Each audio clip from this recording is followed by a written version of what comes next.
भारतीय अनुबंध अधिनियम 1872 में आज हम पढ़ेंगे ठहराव और अनुबंध में अंतर।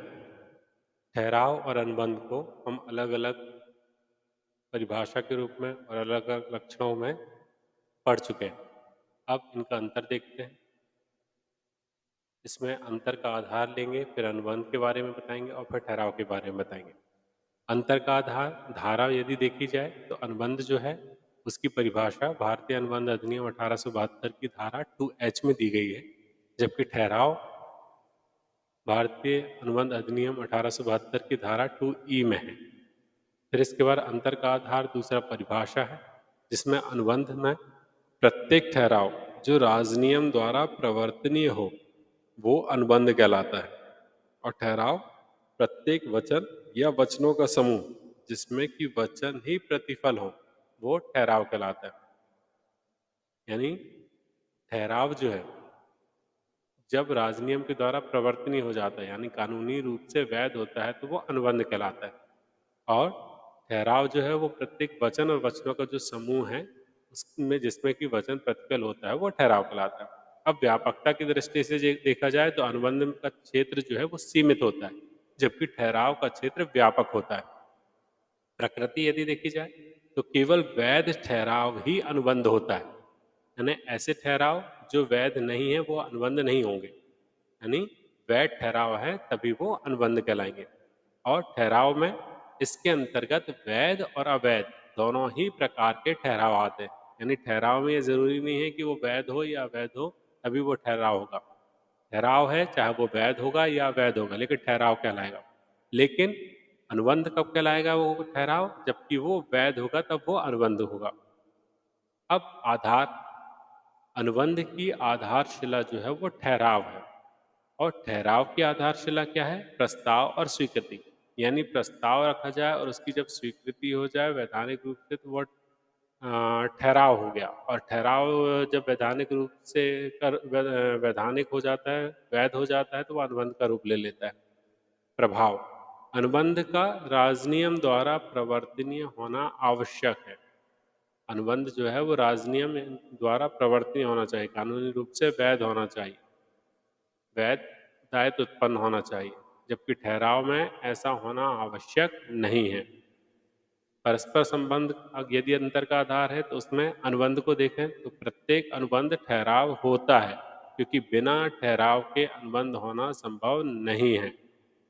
और ठहराव में प्रत्येक ठहराव अनुबंध हो ये आवश्यक नहीं है, क्योंकि ठहराव वैध भी हो सकते हैं और अवैध भी हो सकते हैं, जबकि अनुबंध जब होगा तो वो ठहराव जब वैध होगा तब वो अनुबंध कहलाएगा। इस प्रकार प्रत्येक ठहराव जो है अनुबंध हो ये आवश्यक नहीं है, लेकिन प्रत्येक अनुबंध ठहराव होता है।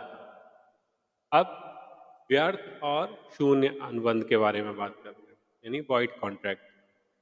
व्यर्थ अनुबंध जिसे नाम से ही समझ में आ रहा है कि ऐसा अनुबंध जो व्यर्थ है या शून्य है, तो इसकी परिभाषा भारतीय अनुबंध अधिनियम 1872 की धारा 2J में दी हुई है।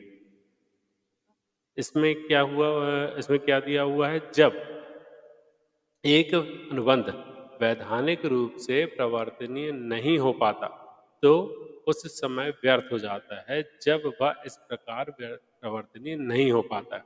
इसे व्यर्थ अथवा शून्य अनुबंध भी कहते हैं।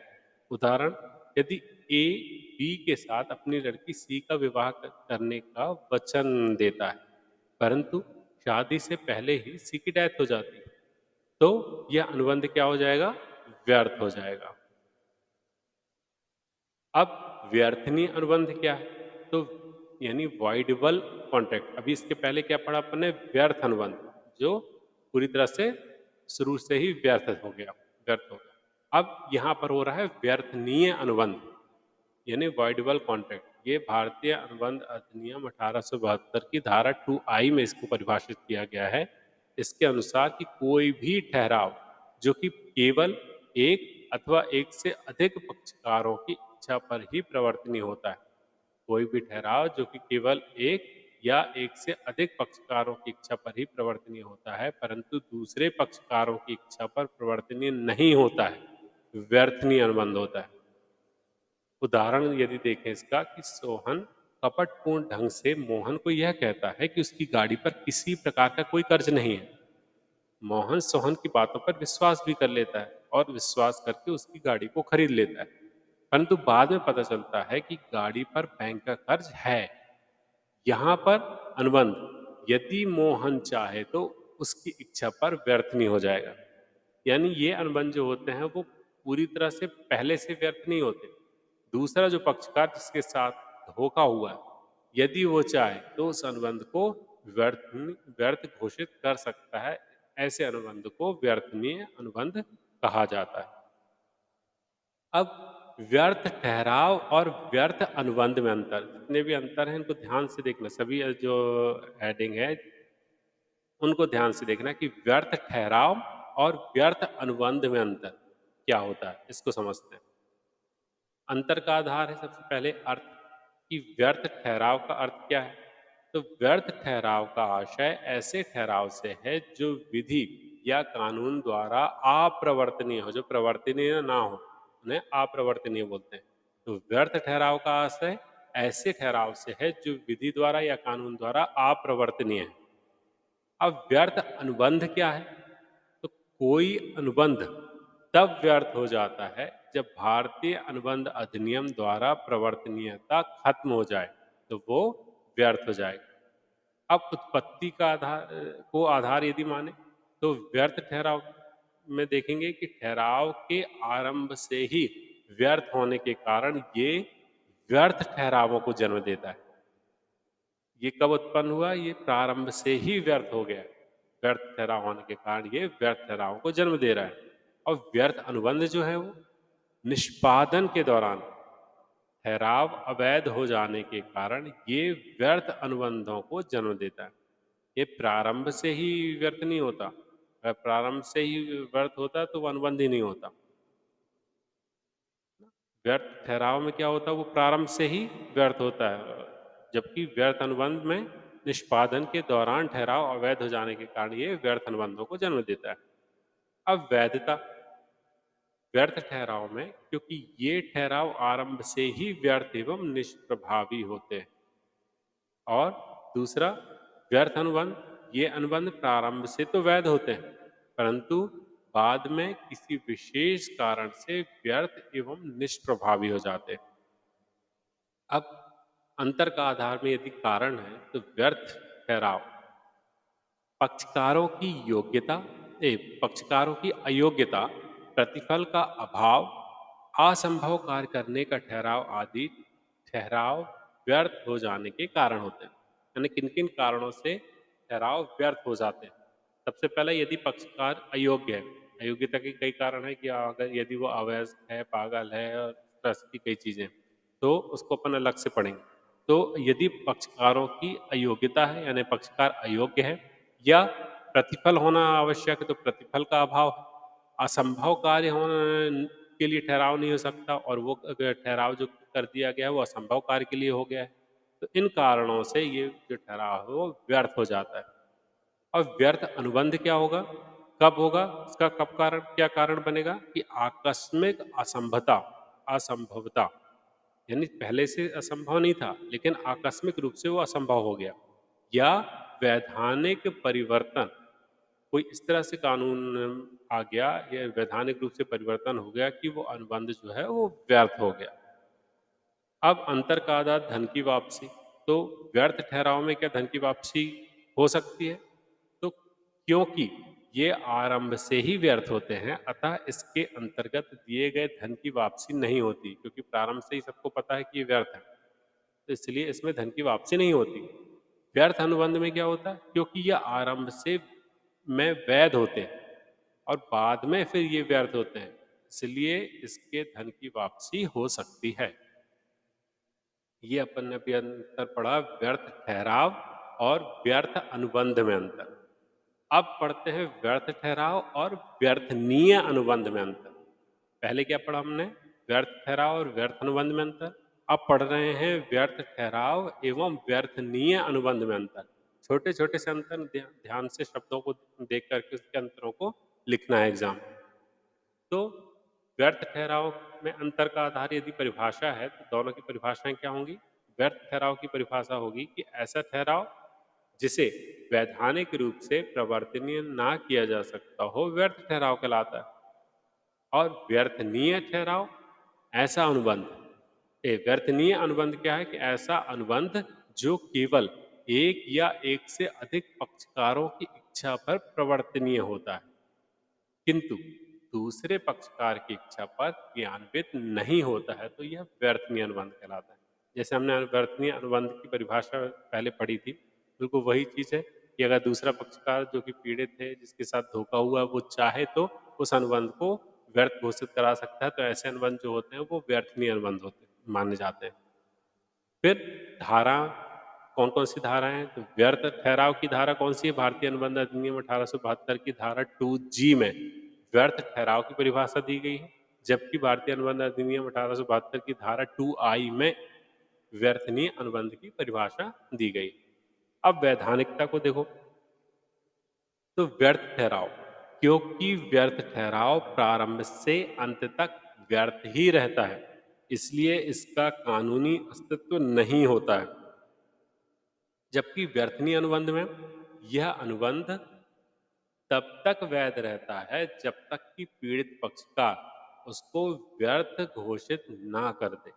यानी दूसरा पक्षकार जो पीड़ित है उसकी इच्छा पर ये निर्भर रहेगा कि वो अनुबंध को वैध रखना चाहता है या नहीं।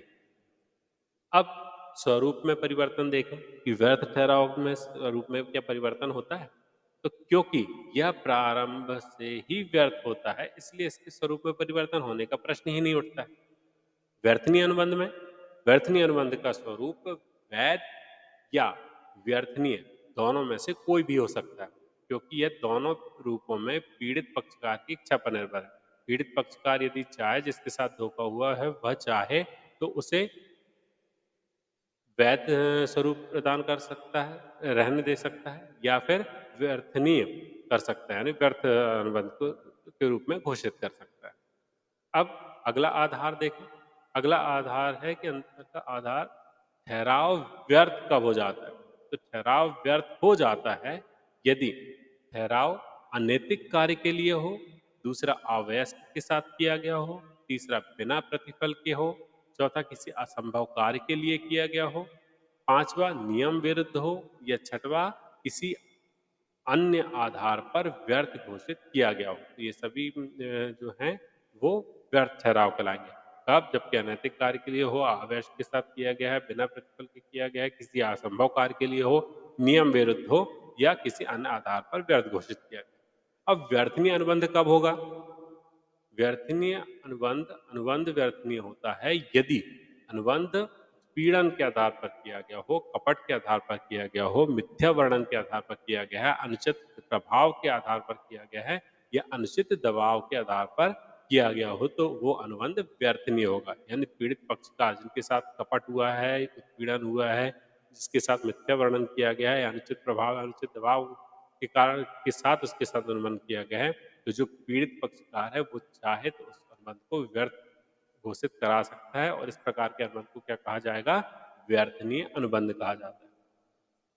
अब क्षतिपूर्ति पर आ जाए, तो व्यर्थ ठहराव में किसी भी प्रकार पक्षकार को क्षतिपूर्ति मांगने का अधिकार नहीं होता है, जबकि व्यर्थनीय अनुबंध में क्या होता है? पीड़ित पक्षकार द्वारा व्यर्थनीय अनुबंध को रद्द कर दिए जाने पर वह क्षतिपूर्ति मांग सकता है। अब मान्यता, व्यर्थ ठहराव में न्यायालय द्वारा व्यर्थ ठहराव को मान्यता प्रदान नहीं की जाती है, क्योंकि ये प्रारंभ से ही व्यर्थ होते हैं। जबकि व्यर्थनीय अनुबंध में पीड़ित पक्षकार की इच्छा पर न्यायालय व्यर्थनीय अनुबंध को मान्यता प्रदान कर सकता है। अगर पीड़ित पक्षकार कहता है कि ठीक है, हम माना कि हमारे साथ धोखा हुआ है, लेकिन हम इसको व्यर्थ घोषित नहीं करना चाहते, तो न्यायालय उसको मान्यता प्रदान कर सकता है। प्रवर्तनीयता, प्रवर्तनीयता, तो व्यर्थ ठहरावों को प्रवर्तनीय नहीं कराया जा सकता, क्योंकि ये पहले से ही व्यर्थ होते हैं। और व्यर्थनीय अनुबंध में भी बिल्कुल वही चीज़ है, पीड़ित पक्षकार की यदि इच्छा है, वो उसकी इच्छा पर व्यर्थनीय अनुबंधों को भी प्रवर्तनीय कराया जा सकता है। तो ये हो गए व्यर्थ ठहराव और व्यर्थनीय अनुबंध में अंतर। अब एक और अंतर है व्यर्थ अनुबंध और व्यर्थनीय अनुबंध में। अभी अपन ने क्या पढ़ा? व्यर्थ ठहराव और व्यर्थनीय अनुबंध में अब पढ़ रहे हैं व्यर्थ अनुबंध और व्यर्थनीय अनुबंध अंतर। तो अंतर का आधार है परिभाषा। तो व्यर्थ अनुबंध में क्या है? एक अनुबंध उस समय व्यर्थ हो जाता है जब वह प्रवर्तनीय नहीं हो पाता। इसे ही व्यर्थ या शून्य अनुबंध कहते हैं। यानी कानूनी रूप से जो मान्य नहीं है वो अनुबंध मान्यता उसकी खत्म हो गई है तो वो अनुबंध जो है वो व्यर्थ हो जाता है।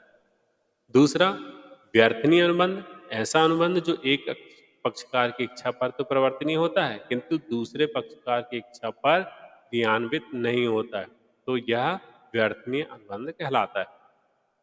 उदाहरण देखें तो व्यर्थ अनुबंध का उदाहरण क्या है?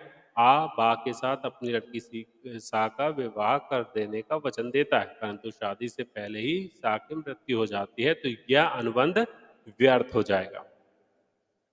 ठीक है, लेकिन व्यर्थनीय अनुबंध में क्या होगा? इसमें सलमान कपट पूर्ण ढंग से मोहन को यह कहता है कि उसकी गाड़ी पर किसी प्रकार का कर्ज नहीं है। मोहन सलमान की बातों पर विश्वास करके उसकी गाड़ी खरीद लेता है परंतु बाद में यह पता चलता है कि गाड़ी पर बैंक का कर्ज है।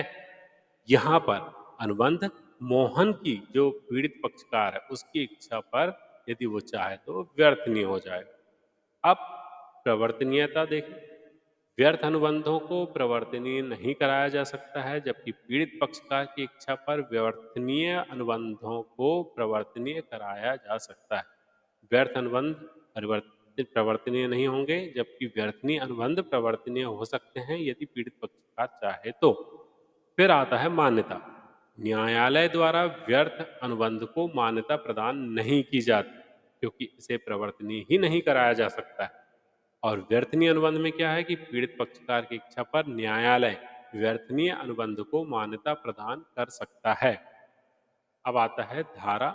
तो व्यर्थ अनुबंध की परिभाषा किस धारा में दी गई है? भारतीय अनुबंध अधिनियम 1872 की धारा 2J में। और व्यर्थनीय अनुबंध की परिभाषा भारतीय अनुबंध अधिनियम 1872 की धारा 2I में इसकी परिभाषा बताई गई। तो ये हो गए आपके व्यर्थ अनुबंध और व्यर्थनीय अनुबंध में अंतर। अब अनुबंध करने की क्षमता क्या है? तो कैपेसिटी टू कॉन्ट्रैक्ट धारा 11 में बताई गई है इसकी परिभाषा कि अनुबंध करने की क्षमता या योग्यता क्या है। तो प्रत्येक ऐसा व्यक्ति अनुबंध करने की योग्य है जो पहला किसी संबंधित राजनियम के अनुसार वयस्क आयु का है। वयस्क आयु का है मतलब 18 वर्ष का है या उससे अधिक का है। तथा दूसरा जो स्वस्थ मस्तिष्क का है मतलब जो पागल ना हो, दिमागी तौर पर बीमार ना हो। तीसरा जो किसी अन्य राजनियम के द्वारा अनुबंध करने के लिए अयोग्य घोषित नहीं किया गया है, किसी कानून के तहत उसको बंद करने के लिए अयोग्य घोषित नहीं किया गया, यानी ये तीन चीजें हैं तो वह योग्य कहलाएगा अनुबंध करने के। तो अनुबंध करने के लिए अयोग्य व्यक्ति क्या होगा? ये तो होगा योग्य। अब इसी के आधार पर तीन वो कहलाएंगे कारण जिसमें वो अयोग्य घोषित हो जाए। सबसे पहले कि यदि वो अवयस्क है यानी 18 साल से कम उम्र का है। दूसरा आश्वस्त व्यक्ति वाला आश्वस्त मस्तिष्क वाला जो व्यक्ति है वो भी अयोग्य घोषित किया जाएगा। और तीसरा अधिनियम द्वारा अनुबंध करने के लिए अयोग्य घोषित किया हुआ व्यक्ति, यानी किसी भी कानून के तहत इसको यदि अयोग्य घोषित कर दिया गया तो ये हो गए अनुबंध करने की क्षमता। अब यहाँ पर एक चीज और देखो, एक जो क्वेश्चन बनता है कि एक अवयस्क दूसरों को तो बाध्य कर सकता है लेकिन दूसरों से स्वयं बाध्य नहीं होता है। इसका विश्लेषण कीजिए, इसकी व्याख्या कीजिए, इसको समझाइए। तो इसमें आंसर क्या लिखोगे कि ऐसा व्यक्ति जिसकी आयु 18 वर्ष नहीं हुई है अवयस्क कहलाता है और अनुबंध करने की जो क्षमता नहीं रखता है क्योंकि उसमें सोचने समझने, अपना हित अहित समझने एवं विवेकपूर्ण निर्णय लेने की योग्यता नहीं होती है। तो 18 वर्ष की आयु का व्यक्ति वयस्क माना जाएगा किंतु निम्नलिखित दो परिस्थितियों में 21 वर्ष की आयु का व्यक्ति ही वयस्क माना जाएगा। कौन कौन सी वो कंडीशन है? पहला, यदि अवयस्क संरक्षितों के न्यायालय के संरक्षण में है तब, या संरक्षण एवं संरक्षित अधिनियम के अनुसार अवयस्क का कोई संरक्षक नियुक्त कर दिया गया है तब। बाकी सभी कंडीशंस में 18 वर्ष की जो है वही वयस्क माना जाएगा आयु जो है। भारत में अवयस्क के साथ किए गए अनुबंध के संबंध में निम्नलिखित महत्वपूर्ण नियम। पहला, अवयस्क के साथ किया गया कोई भी अनुबंध पूर्ण रूप से व्यर्थ है। यानी कोई भी किसी से आप अनुबंध कर रहे हो तो ध्यान रखो कि वो वयस्क होना चाहिए। अवयस्क के साथ यदि आपने कोई अनुबंध किया है तो वो व्यर्थ घोषित किया जाएगा। दूसरा, यदि किसी अनुबंध किसी ठहराव के अंतर्गत अवयस्क कोई धन प्राप्त कर लेता है तो उसे वापस करने के लिए बाध्य नहीं किया जा सकता है। ऐसे देने के पहले ध्यान रखो कि किसी यदि यदि आपने अवयस्क के साथ ठहराव करके उसको कोई पेमेंट कर दी तो उससे वापस करने लेने के लिए उसको बाध्य नहीं किया जा सकता है। तीसरा, अवयस्क वैधानिक रूप से अनुबंध नहीं कर सकता है, लेकिन वह अपने जीवन की आवश्यकताओं की पूर्ति के लिए अपनी संपत्ति की जमानत पर ऋण ले सकता है। क्या बोल रहा है कि अवयस्क वैधानिक रूप से अनुबंध नहीं कर सकता है, लेकिन वह अपने जीवन की जो भी आवश्यकताएं हैं उसकी पूर्ति करने के लिए अपनी संपत्ति की जमानत पर ऋण ले सकता है। अवयस्क से उसकी संपत्ति के विरुद्ध लिए गए धन की वापसी के लिए उसकी संपत्ति से ही धन वसूला जा सकता है। यानी जिस संपत्ति के अगेंस्ट में उसको ऋण दिया गया है सिर्फ उसी संपत्ति से ही धन वसूला जा सकता है। लेकिन यदि उसके पास संपत्ति नहीं है तो उससे व्यक्तिगत तौर पर कोई वसूली नहीं की जा सकती। अब अगला पॉइंट क्या बोलता है कि अवयस्क जब वयस्क हो जाता है तो वयस्क होने पर अवयस्कता के समय किए गए अनुबंध की पुष्टि नहीं की जा सकती। यानी यह कह के उसके से वसूली नहीं की जा सकती है कि अब वो वयस्क हो गया है। यदि वह अवयस्क था और उस समय उसके साथ कोई अनुबंध ठहराव किया गया है और उसको पैसे पेमेंट किया गया है तो उसके वयस्क हो जाने के बाद भी उससे वसूली नहीं की जा सकती। अगला है कि अवयस्क से अनुबंध का लाभ वापस नहीं लिया जा सकता है। तो उसको जो अनुबंध का लाभ होने वाला है अवयस्क उसको वो लाभ मिलते रहेंगे। अवयस्क किसी साझेदारी फर्म में लाभ के लिए साझेदार बन सकता है।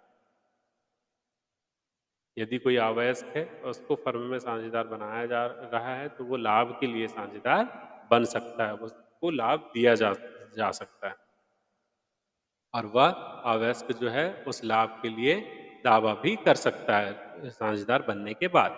फिर अवयस्क एजेंट भी बन सकता है, लेकिन कार्य के लिए कौन उत्तरदायी होगा? उसका जो नियोक्ता है जिसने उसको अपॉइंट किया है वो उत्तरदायी होगा।